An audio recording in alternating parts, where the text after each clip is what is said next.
Welcome to the 97 Republic YouTube channel, where I react to UFC news and live events. So I kindly ask that you hit the like button and the subscribe button, as that will really help this channel grow. And to ensure that you don't skip a beat, feel free to click the notification bell. That way you can guarantee that you don't miss any of the action. I really hope you enjoy this.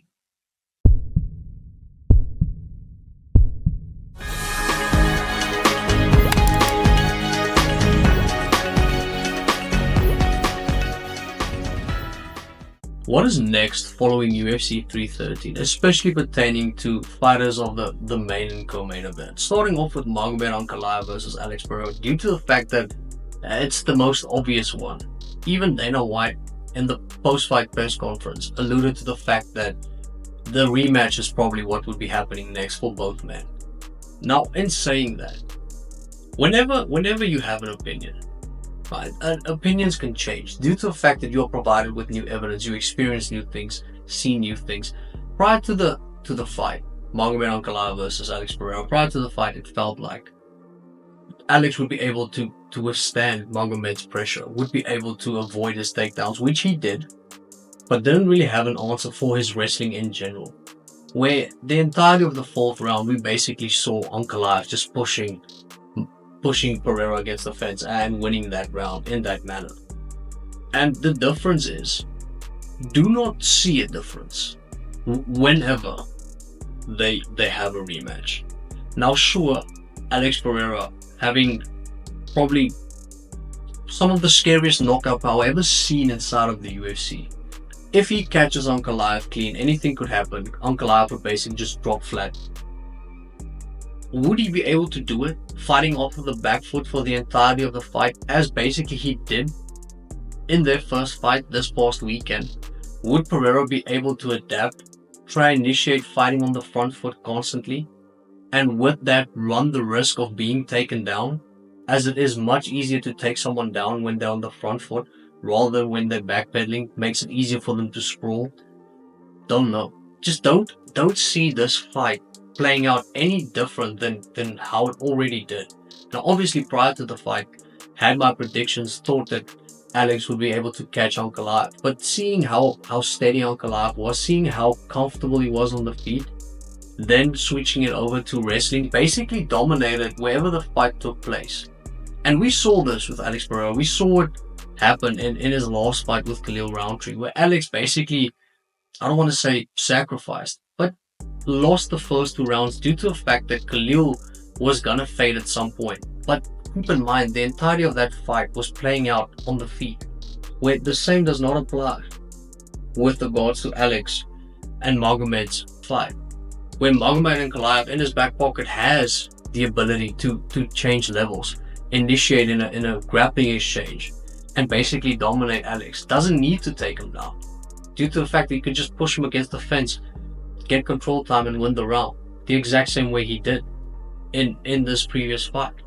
So that is the answer. We will have a rematch. However, will we have a different outcome? I don't see it. I don't see Alex being able to adapt, being able to constantly fight on the front foot, because that's what he's going to have to do. He's going to have to fight on the front foot constantly, because we saw that work for him. We saw when he was pressuring Magomed Ankalaev was a completely different fight. However, if Magomed expects that, surely he would be able to wrestle, initiate in a takedown, or maybe shoot for one whenever Alex is constantly pressing forward. It's a very difficult matchup for Alex Pereira, seeing that Magomed Ankalaev, now this shouldn't come as a surprise to anyone, Magomed Ankalaev is the much well-rounded fighter. Wait, he's the much better well-rounded fighter. Don't know what I just said there. He has good striking, has good grappling, has good wrestling. Basically, the only way that you could beat him is by choking him out by a triangle choke in the last 5 seconds of a fight. So, I don't know. And seeing what Magomed Ankalaev has been able to do in rematches, we saw it with the Kutalaba fight, we saw it with the Johnny Walker fight. His ability to adapt to his opponent once he's actually felt that opponent inside of the octagon, it is scary. So that is basically my take on Magomed Ankalaev and Alex Pereira. What is next for them? Then moving on to Rafael Fiziev what would be next for Fiziev with regards to opponents. Now looking at it, two fights in particular makes a lot of sense. One is obviously the rematch with Matthias Gamrot. Now I'm not pretty sure whether Gamrot would take that, even though Gamrot is a Donny. Matthias Gamrot is an absolute stud and doesn't back down. So I definitely think that rematch would have to take place. I think it would be insane seeing Fiziev versus Gamrot once again. Both men being exceptional at what they do, with Gamrot having the extremely heavy wrestling base, where obviously Fiziev having that Muay Thai stance, being exceptional, was able to take Justin down. Maybe the evolution of Fiziev coming to fruition in front of our very eyes. So that would be interesting. Would definitely want to tune into Rafael Fiziev versus Matthias Gamrot. But the other one that I was thinking of, which would be insane. Now this depends on how long and how severe the man's injury was, is Rafael Fiziev versus Dan Hooker. Due to the fact that we will not see Dan Hooker versus Justin Gaethje, and I'll get to that later on, because of Gaethje's next potential opponents. So Rafael Fiziev versus Dan Hooker would be insane. It would basically be the equivalent of Fiziev versus Gaethje, where Gaethje was standing and basically fighting the entirety of the fight. The same would apply to Dan Hooker, and Rafael will basically just take Justin Gaethje's spot in that Gaethje versus Hooker fight, and will basically play out the exact same way, where someone will probably summon the Red King, and someone will probably spill some blood on the floor of the octagon. It would be incredible. Those two are the ones that makes the most sense for Rafael Fiziev. Either the rematch with Gamrot, or have Fiziev fight Dan Hooker. Now sure, there are other options. I think Jalen Turner might retire. Otherwise, that would have been an interesting fight for Fiziev. Once again, the rematch with Moicano would make sense as well. Seeing that Moicano didn't actually felt like he should have been stopped in that fight. Felt like, especially from Moicano's perspective, felt like an early stoppage. So I'd say those two would make the most amount of sense, Gamrot and Hooker. But I mean, the possibility of Fiziev versus Turner would be insane. I don't think they would schedule Fiziev against either Rufi or Bahamondes. I think the UFC would like those two individuals to grow, have a couple of more fights outside of the rankings, and then basically enter the rankings, grooming them for the light heavyweight rankings, where Fiziev has been there, would have been there up until this point if he hadn't suffered that injury. So that would make sense for Rafael Fiziev. Now with regards to Justin Gaethje, so either one of two possibilities would take place, and both of them would be justified. So either Justin Gaethje takes on Islam Makhachev next for the lightweight championship if Ilya doesn't get that shot, and you would 100% be justified in making that fight, due to the fact that out of the top 5 rankings within the lightweight division, out of the top 5 fighters, only 2 of them has yet to face Islam Makhachev. One of them being Max, the other one being Justin. We've seen Islam versus Charles Oliveira. We've seen Islam versus Arman Tsarukyan, albeit a long time ago. We've seen Islam versus Dustin Poirier. We haven't seen Islam fight either Max or Justin Gaethje. Don't see Max getting that shot, seeing that Max is coming off of a loss. Even though it was at featherweight, Max got knocked out for the first time in his life versus Ilya. So Max would probably have to fight someone prior to fighting for the lightweight championship, have a number 1 contenders bout against whoever. So you could 100% make the claim that Justin Gaethje is warranted to fight Islam Makhachev next for the lightweight championship. It would be something we haven't seen before. It would be insane. However, would lean towards Islam once again defending his belt, due to the fact that Khabib would be coaching him, would be in his corner. How Khabib handled Justin Gaethje, you'd think that they would be able to devise a plan for Islam to do the same. However, would be an interesting fight, because whenever you fight Justin Gaethje, especially if you're a wrestler, the same does not apply.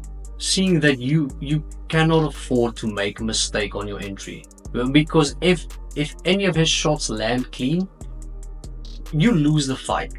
You could lose the fight, and that just in itself makes it a somewhat interesting matchup with Justin Gaethje versus Islam Makhachev. Now, if Ilya got the title shot, if Ilya got the fight against Islam, then Justin would have to face obviously someone else, and in that fight basically be a number one contenders bout to see who fights the winner of Islam versus Ilya. And do think that the fight to make, which also we haven't seen before. Now, this isn't predicated on what we've seen and haven't seen before, just what makes a lot of sense would be Justin Gaethje versus Arman Tsarukyan. Because Arman would serve as a great litmus test for Justin Gaethje. If Justin fails to beat Arman Tsarukyan, then do not think Justin stands a chance against Islam Makhachev. Now, even though MMA math doesn't always math, that makes sense saying that. If Justin is incapable of beating Arman, I don't think he beats Islam.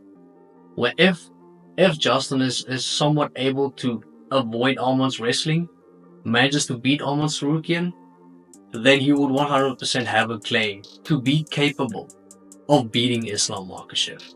Now, obviously, they could make the Gaethje versus Oliveira rematch. They could make the Gaethje versus Poirier rematch, or trilogy rather. However, for Justin Gaethje, it doesn't really make a lot of sense due to the fact that he has way more to lose than he has to win. Seeing that he already lost to Charles Oliveira, so that's basically not a fight that you would love to go into, as seeing that this might be your last potential run to ever fight for the belt. Fighting Dustin Poirier, the same applies. Even though he recently knocked out Dustin was able to knock him out the first time. It's a coin flip. However, with Arman Tsarukyan, you don't know how that would play out. You don't know what we might see take place inside the octagon. I do think it's extremely intriguing fight. Do think that if Ilya gets the fight against Islam, that Gaethje versus Tsarukyan is 100% the fight to make. Seeing that Tsarukyan pulled out of his title fight, probably has to fight someone prior to fighting, Islam again for the championship. Fighting Justin Gaethje would 100% be a valid number one contender bout regarding both men. That is basically what's next, according to me, following UFC 330. Let me know in the comment section, do you agree? Who should Justin fight next in the lightweight division? Should he fight Islam next? Is that warranted? Or should he have a number one contender bout against whoever? Who should Rafael Fiziev fight next? Should it be Matthias Gamrot? Should it be Dan Hooker? Or should he probably fight someone lower ranked? Maybe someone like a Jalen Turner, a Renato Moicano? What makes the most sense? Would definitely appreciate your opinion in the comment section. Enjoy the rest of your day.